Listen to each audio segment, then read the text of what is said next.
Hello, Focus Learners, and welcome to The Explainer. Today, we're taking a trip to the outskirts of Lagos, Nigeria, and let me tell you, this is going to challenge literally everything you think you know about urban living. We are looking at Makoko, widely known as the world's largest floating slum. It's a massive, immersive story about survival, heritage, and the crazy tension between modernizing a city and protecting marginalized communities. So let's get right into it. Okay, let's dive into this. 300,000. That is the estimated number of people living in Makoko right now. But here's the catch. They aren't living on paved streets or, in typical apartment buildings. Nope. These 300,000 individuals are living in stilt homes suspended right above some of the most heavily polluted water on the entire planet. It's literally a sprawling, massive community built entirely over a lagoon. Part 1. The world's floating mega-slum and what it takes to survive on the lagoon. To really wrap our heads around Makoko, we kind of have to confront the initial, visceral shock of the place. For the folks living here, this murky, frankly rancid-smelling water, it's everything. It is their livelihood for fishing, it's their bathtub, it's their main transit highway. And, tragically for some of the kids playing in it, it occasionally doubles as drinking water. The immediate dangers here are just glaring. Extreme poverty means there's virtually no basic sanitation. We're talking bathrooms that are just curtained-off areas draining straight into the very water people are swimming in. And hanging over all of this, every single day, is the constant looming threat of government eviction. It is a wildly precarious way to live. Part 2. Life on the lagoon and subverting our expectations. Now, what's really interesting here is that if you only look at that initial shock factor, you completely miss the human story. From the outside, the perception is that Makoko is dangerous, chaotic, just this unsanitary eyesore to the city. But actually, step inside and the reality completely flips. You can't just slap a house together anywhere. It's a highly structured community led by local chiefs. There's this buzzing, vibrant microeconomy. And despite the absolutely brutal conditions, the people there express a deep sense of happiness, extreme cultural pride, and just mind-blowing resilience. Makoko isn't just some random pop-up settlement. It has serious historical roots. We're talking founded way back in the 1800s as a tiny fishing village by the Okun tribe, who migrated there looking for better waters. Fast forward quite a bit to 2009, and you get the very first free school finally opening up to provide quality education for the kids.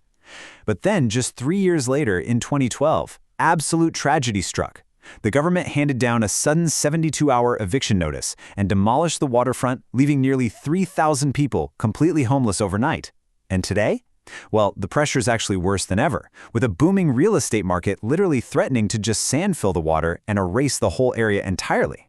And the daily economic reality? It's a fascinating but incredibly harsh juxtaposition. So, the average family income in Makoko is hovering around $5 a day. But here's the wild part. Their primary industry is catching and smoking premium fish that sell for $6 each. Think about that. These locals catch, flawlessly smoke, and prepare this highly sought-after, premium product that they literally cannot afford to eat themselves. Every single premium fish gets exported and sold outside the community. Part 3. The daily struggles and hustling to survive. This harsh economic reality forces us to look really closely at what daily survival actually means. To get the pressure this community is under, just look at the sheer scale of the city surrounding them. 25 million. That is the population of Lagos. Nigeria is the 6th most populated country on Earth, and Lagos is just exploding in size. So you have this immense urban pressure of a 25 million person megacity actively squeezing this marginalized community. It creates a fierce, fierce battle for space. And that urban pressure translates into some seriously severe daily hardships. Entire families are living, sleeping, and cooking in cramped, single-room homes. And remember that toxic lagoon water?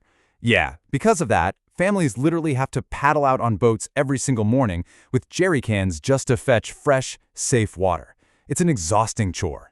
On top of that, medical clinics deal with occasional outbreaks of malaria and typhoid, especially during mosquito season. For power, they're relying on these small, often failing solar panels.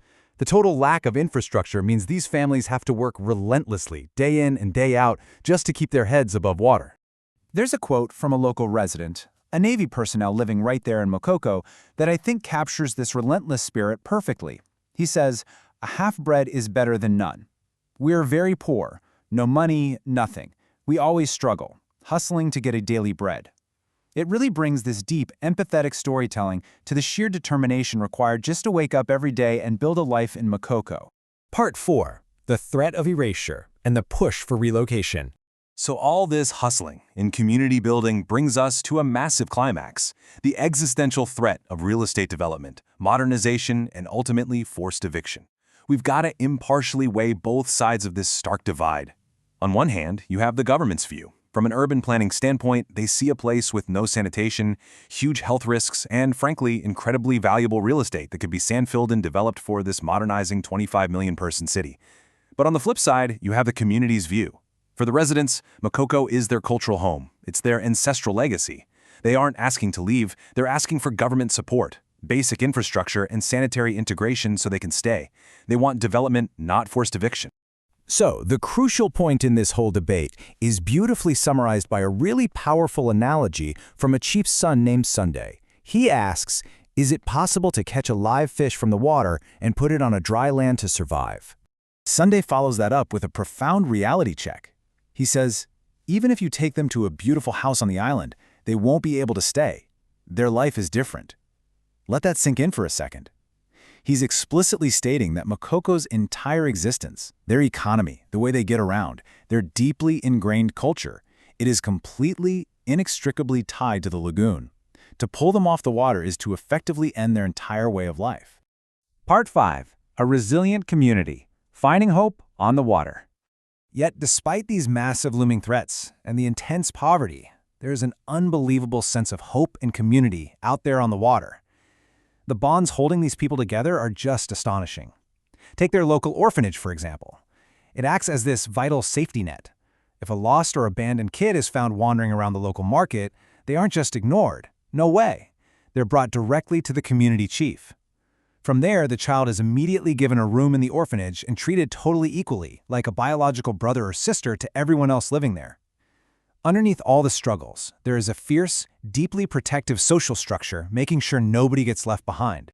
And this brilliantly illustrates an unbreakable resilience that you see echoing across the entire slum. You've got joyful kids playing soccer on whatever tiny, makeshift patches of land they can scrape together.